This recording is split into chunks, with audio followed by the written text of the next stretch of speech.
Yesaya pasal 19. Ucapan ilahi terhadap Mesir. Ucapan ilahi terhadap Mesir, lihat Tuhan mengendarai awan yang cepat dan datang ke Mesir, maka berhala-berhala Mesir gemetar di hadapannya, dan hati orang Mesir merana hancur dalam diri mereka. Aku akan menggerakkan orang Mesir melawan orang Mesir, supaya mereka berperang, setiap orang melawan saudaranya dan setiap orang melawan temannya, kota melawan kota, kerajaan melawan kerajaan. Semangat orang Mesir menjadi hilang dan rancangannya akan kukacaukan. Maka mereka akan meminta petunjuk kepada berhala-berhala dan kepada tukang-tukang jampi, kepada arwah dan kepada roh-roh peramal. Aku akan menyerahkan orang Mesir ke dalam tangan seorang tuan yang kejam, dan seorang raja yang bengis akan memerintah mereka. Demikianlah firman Tuhan, Tuhan semesta alam. Air dari sungai Nil akan habis, dan sungai itu akan menjadi tohor dan kering, sehingga terusan-terusan akan berbau busuk, dan anak-anak sungai Nil akan menjadi dangkal dan tohor. Gelagah dan teberau akan mati rebah. Rumput di tepi sungai Nil dan seluruh tanah kesemaian pada sungai Nil akan menjadi kering, ditiup angin dan tidak ada lagi. Para nelayan akan mengaduh dan berkabung, yaitu semua orang yang memancing di sungai Nil. Semua orang yang menjala di situ akan merana juga. Orang-orang yang mengelola lenan akan mendapat malu, demikian juga tukang-tukang tenun kain putih. Mereka yang menenun akan remuk hatinya, segala pekerja upahan akan bersedih hati. Para pembesar Zoan adalah orang-orang bodoh belaka. Para penasihat Firaun yang paling bijaksana memberi nasihat yang dulu. Bagaimanakah kamu dapat berkata kepada Firaun, aku ini anak orang-orang bijaksana, anak raja-raja zaman purbakala? Di manakah orang-orang bijaksanamu? Biarlah mereka mengumumkan kepadamu serta memberitahukan apa yang diputuskan Tuhan semesta alam tentang Mesir. Para pembesar Zoan bertindak tolol, para pembesar Memphis sudah terpedaya, para pemuka suku-suku mereka telah memusingkan Mesir. Tuhan telah mencurahkan di antara mereka suatu roh kekacauan, dan mereka memusingkan Mesir dalam segala usahanya, sehingga seperti seorang mabuk yang pusing waktu muntah-muntah, dan tidak ada usaha Mesir yang akan berhasil yang dilakukan oleh pemimpin dan pengikut, oleh pemuka dan orang biasa.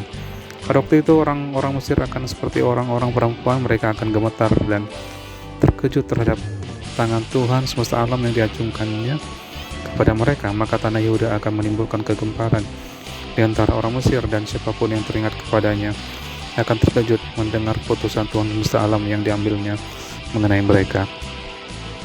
Pada waktu itu akan ada 5 kota di tanah Mesir yang berbicara bahasa Kanaan dan yang bersumpah demi Tuhan semesta alam.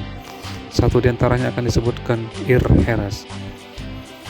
Pada waktu itu akan ada mesbah bagi Tuhan di tengah-tengah tanah Mesir, dan tugu peringatan bagi Tuhan pada perbatasannya. Itu akan menjadi tanda kesaksian bagi Tuhan semesta alam di tanah Mesir. Apabila mereka berseru kepada Tuhan oleh karena orang-orang penindas, maka Ia akan mengirim seorang juru selamat kepada mereka yang akan berjuang dan akan melepaskan mereka. Tuhan akan menyatakan diri kepada orang Mesir, dan orang Mesir akan mengenal Tuhan pada waktu itu. Mereka akan beribadah dengan korban sembelihan dan korban sajian, dan mereka akan bernazar kepada Tuhan serta membayar nazar itu. Tuhan akan menghajar orang Mesir dan akan menghajar dan menyembuhkan, dan mereka akan berbalik kepada Tuhan, dan Ia akan mengabulkan doa mereka serta menyembuhkan mereka.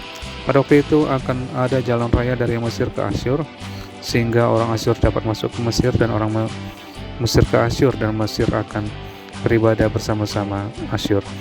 Pada waktu itu Israel akan menjadi yang ketiga di samping Mesir dan di samping Asyur, suatu berkat di atas bumi yang diberkati oleh Tuhan semesta alam dengan berfirman, diberkatilah Mesir umatku, dan Asyur buatan tanganku, dan Israel milik pusakaku.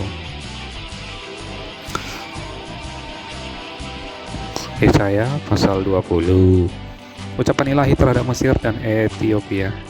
Pada tahun ketika panglima yang dikirim oleh Sargon Raja Asyur tiba di Asdod, lalu memerangi dan merebutnya. Pada waktu itu berfirmanlah Tuhan melalui Yesaya bin Amos, firman-Nya, pergilah dan bukalah kain kabung dari pinggangmu, dan tanggalkanlah kasut dari kakimu. Lalu ia pun berbuat demikian, maka berjalanlah ia telanjang dan tidak berkasut. Berfirmanlah Tuhan, seperti hamba-Ku Yesaya berjalan telanjang dan tidak berkasut 3 tahun lamanya, sebagai tanda dan alamat terhadap Mesir dan terhadap Ethiopia. Demikianlah Raja Asyur akan menggiring orang Mesir sebagai tawanan, dan orang Ethiopia sebagai buangan. Tua dan muda telanjang dan tidak berkasut dengan pantatnya kelihatan, suatu penghinaan bagi Mesir. Maka orang akan terkejut dan malu karena Ethiopia pokok pengharapan mereka, dan karena Mesir kebanggaan mereka. Dan penduduk tanah pesisir ini akan berkata pada waktu itu, lihat, beginilah nasib orang-orang yang kami harapkan. Pada siapa kami melarikan diri, minta pertolongan supaya diselamatkan Raja Asyur. Bagaimana mungkin kami terluput?